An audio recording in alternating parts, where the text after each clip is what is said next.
Assalamualaikum warahmatullahi wabarakatuh.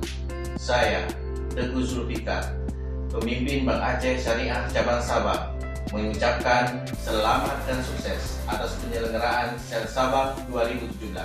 Semoga Sabang menjadi gerbang destinasi wisata bahari dunia.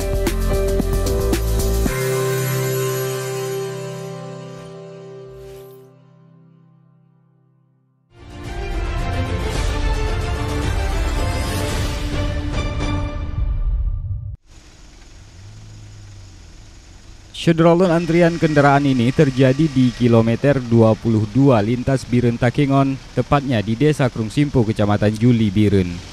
Kondisi ini terjadi menyusul amblasnya badan jalan. Petugas gabungan dibantu warga berupaya membantu kelancaran arus lalu lintas menggunakan sistem buka tutup. Mereka juga menimbun badan jalan yang amblas.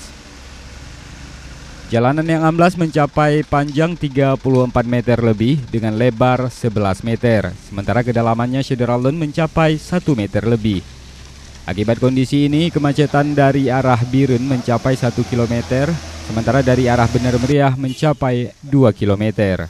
Satu unit alat berat dan beberapa truk pengangkut tanah dilibatkan dalam upaya penimbunan jalan yang amblas dengan harapan lalu lintas bisa kembali lancar seperti semula. Dari Biren, Yusmandin Idris, Serambi On TV.